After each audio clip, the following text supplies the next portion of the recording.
A man storms into a Houston convenience store, waving a massive machete. Shoppers scream, the clerk dives for cover, but just minutes later, police are on the scene, and a single shot ends it all. What really happened? Was it justified? Or was this a robbery gone terribly, terribly wrong? Today, we're breaking down one of the most intense officer-involved shootings Houston has seen this year.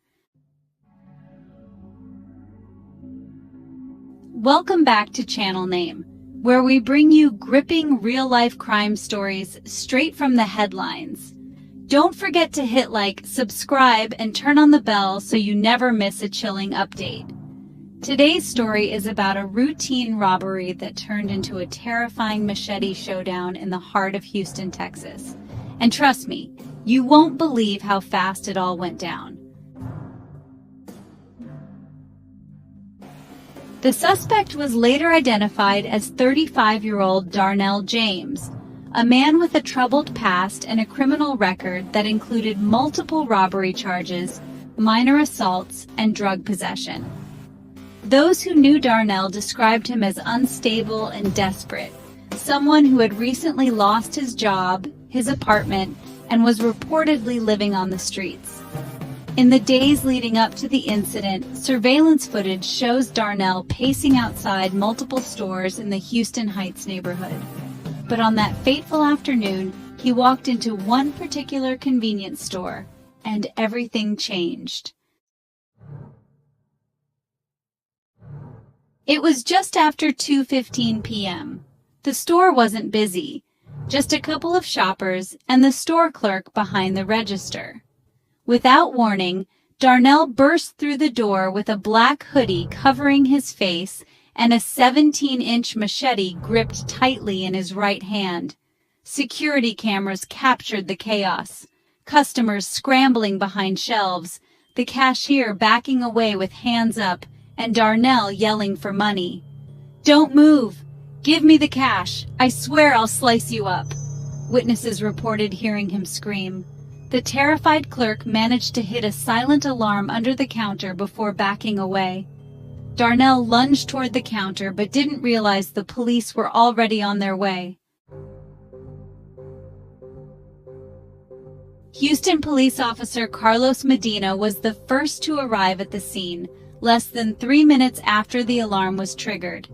His body cam recorded the moment he pulled up, assessed the scene through the front windows, and cautiously entered with his firearm drawn. "Houston PD, drop the weapon now!" Medina shouted as he stepped inside. But Darnell didn't drop it.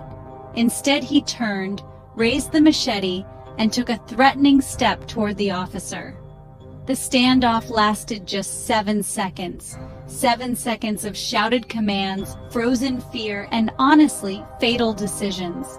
Medina yelled one last time, drop it now." But Darnell raised the machete higher. That's when the officer fired one single shot, center mass. Darnell collapsed to the floor. The machete clattered from his hand. Aftermath. Medics were called immediately. The suspect was transported to Ben Taub Hospital, where he was later pronounced dead. No civilians or officers were injured in the incident. The machete was later confirmed to be real and extremely sharp, capable of doing serious harm. The cashier and witnesses gave statements, and several described the officer's actions as the only option and absolutely necessary. But the story didn't end there. Investigation and public response. As per protocol, Officer Medina was placed on temporary administrative leave while the Houston Police Department and Internal Affairs conducted a full investigation. Public reaction was mixed. Some praised the officer for his quick and decisive action, calling him a hero who stopped a potential massacre.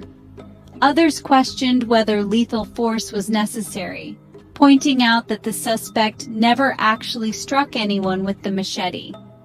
The district attorney's office reviewed the footage, witness statements, and police reports, and ultimately ruled that the use of force was justified under Texas law, citing an immediate threat to the officer's life. A deeper look. This case raises tough questions. How do police officers make life and death decisions in a matter of seconds? Could this have ended differently if the suspect had mental health support? And what happens to the community after an incident like this? Mental health experts later suggested that Darnell may have been experiencing a psychotic break.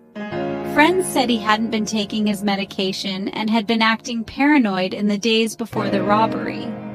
Unfortunately, incidents like these are becoming more common in cities across the United States, where desperation, untreated mental illness, and high crime rates collide.